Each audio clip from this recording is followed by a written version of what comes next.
Howdy, y'all. This is just a quick video to explain some things about my breeds that I haven't got a chance to talk about yet. So, in my selection process for my breeding, I have a light leak in the selection room, and it has been in there for over a year, probably. And so, and that's good. Some people would be like, that's bad, but it's a miniature, minor light leak at a certain point. Now I have it covered because I'm done making selections for now. Right now, I'm done making major selections, and I'm just going to do some sifting and hunting and then reopen the light leak.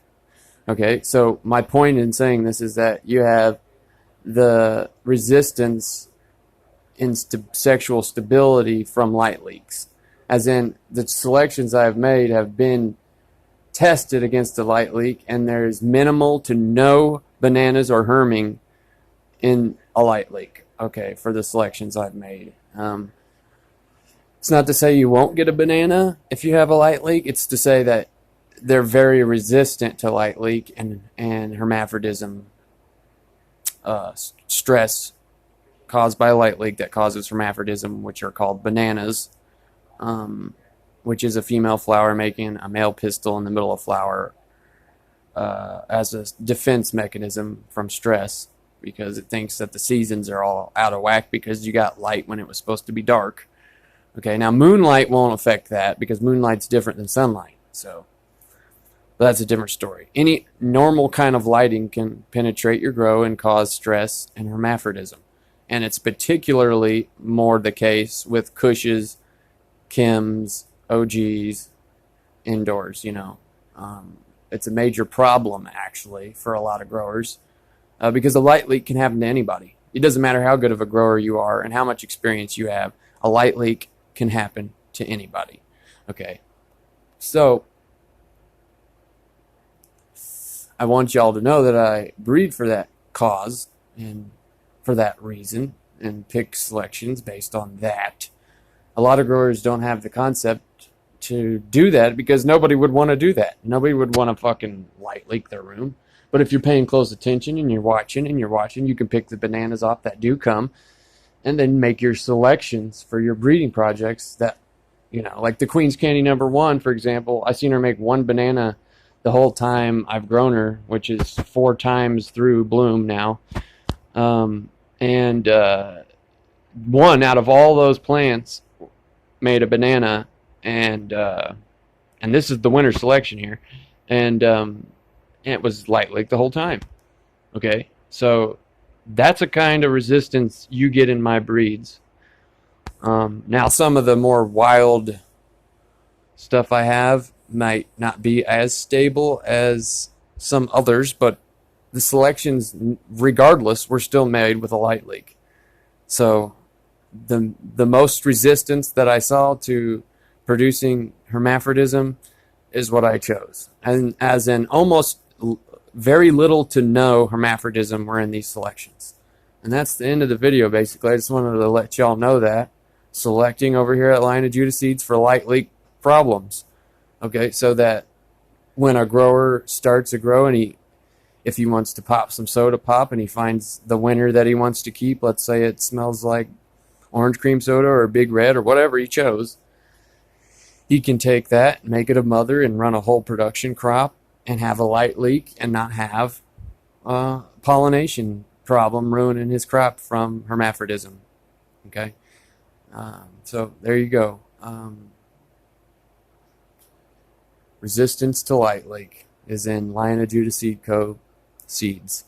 So if you want to buy some seeds, you email me, and I'll send you the list of all the strains and as much information as I can stand to put in the email. If you want to ask any questions, you can. And I have listed my prices on this channel.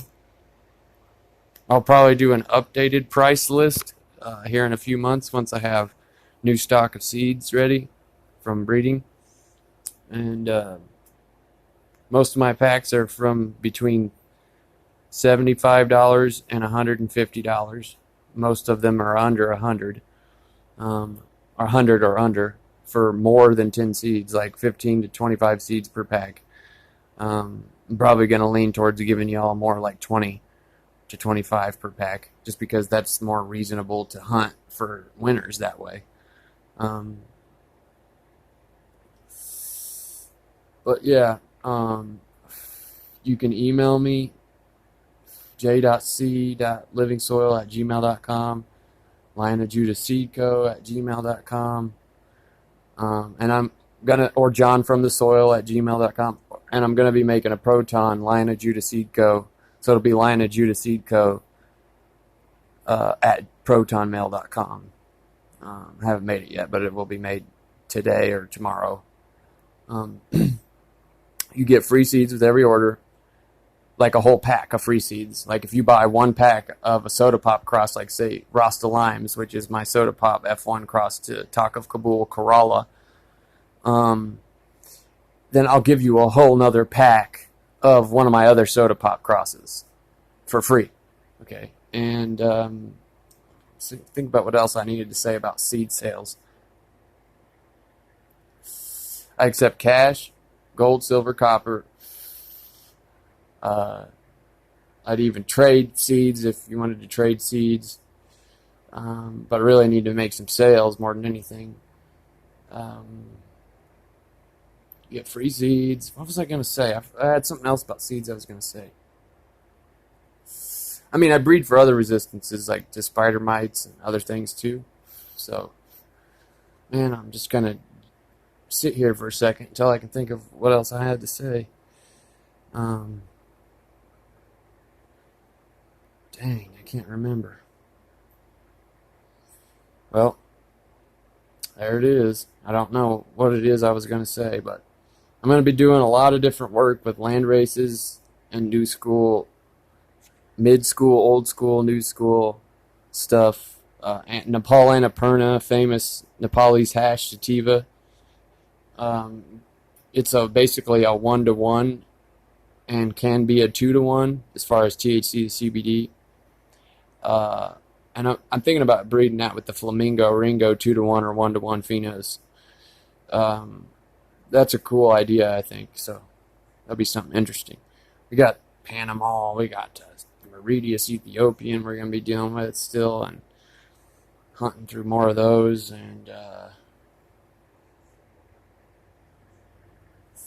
Shebergen Afghan. My buddy, my homie breeder, he's got a breed called Afgui Big Bud. It's the real classic seeds, original Afgui crossed to the real original Big Bud, and that shit's gonna be fire. I'm gonna be running that over here soon, showing that off for him, and doing some breeding with it. It's a stout Afghan. He's got blueberry muffin phenos. He's got peach and tropical phenos in there. He's got all kinds of stuff in there. I love pure Afghans, guys. I'll tell you that much. When it comes to fast flowering stuff, I love pure Afghans, more than Kush even. But what I like the most is mixing pure, rock-hard Afghans with pure Kushes. That's like something I'm excited about too, like big time. Because that's like how Royal Kush is made, basically. You know, it's that Royal Kush is amazing, and Sour Diesel crossed to Salmon Creek Rockbud, which is actually a landrace Highland Afghani, and then that's crossed to Royal Kush. Fire, dude. Every Emerald Mountain Legacy bean I've gotten is fire, like, because it's all crosses to Royal Kush, you know. So I want to get there to the truth too. But anyways, I'm just rambling here. Buy some seeds off me and you won't be disappointed. I'm going to be breeding hard over here every day, making selections. I mean, I'm done making major selections right now. I'm doing some other things right now, like looking through what I've bred a little bit and stuff like that. But got a lot of cool, interesting stuff coming up breed-wise, and I'd really like to make some seed sales because I'm broke as a joke, and I'm waiting for, you know, the big pay from the big harvests that are coming, and even that's just going to get me caught up with bills and shit, and some overhead for the business will get taken care of, and then I won't be left with nothing else. So I got to keep hustling here, and I need to sell some seeds, so I'm going to keep popping on here and trying to get y'all to buy some seeds off me. But it's not about that. It's just, that's just part of it, you know. It's business is business, and truth and righteousness and goodness is truth, and righteousness is goodness. But you best be doing your business in truth and righteousness, or else your business is going to fall apart. So that's why I'm honest. That's why I keep it real. That's why it's not about the money. It's not about selling seeds. It's about the truth, okay? But I'm a living man just like you, and I need to make some dough to survive. A lot of people think people like me are rich because I have all this ganja growing here. That is not the truth. I am so far from rich, it's not even funny. I'm rich in truth. I'm rich in ganja. I'm rich in the love of Jesus Christ. But I am not monetarily wealthy in any way, shape, or form, nor have I ever been. So, you know, as much as it pains me to try to hustle the seeds, because it's not my personality to try to come on here and get y'all to buy a pack of seeds, I'm going to, because I know what I'm doing is good, and I know I'm not trying to screw nobody. So it's fair and square and righteous. My prices are fair. Free packs of seeds. You know, it's coming from a real brother in the faith. Not some CIA breeder, not some skull and crossbones breeder, not some wicked culture breeder. Oh, and by the way, CSI Humboldt has skull and crossbones, but their theme is not death and evil. They're just saying like they're pirates of the triangle, you know, like they're pirates of the Emerald Triangle in California. Like they're, you know, like whatever that means. You get the theme. I'm not talking shit about them. I'm talking shit about all these other scumbags out here. Okay, because I'll be growing CSI right here. I got this Mendocino purple I'm looking at right now in veg. So, anyways, see, I just ramble, guys. Forgive me sometimes, but this is how I am. But expect the resistance for light leak, spider mites, and I'm trying to select resistances for aphids. And because my girl brought some plants in, vegetable plants in last summer, and she brought me aphids in, and I never had aphids in my entire life. I've only ever had spider mites and thrips. So thrips aren't even really a big deal. They're only something that have a problem in veg. If you spray them fuckers, they're done for. So resistance to spider mites, trying to do resistance to aphids. Definitely got the resistance to spider mites and light leak down for sure. Okay, and I'm not saying I'm perfected it, but that's definitely two areas that I got pretty locked into. Okay, so y'all be blessed. Putting up a lot of videos over here. It's just because that's what I feel like I need to do. So God bless y'all. In the name of Jesus Christ, y'all have a good night.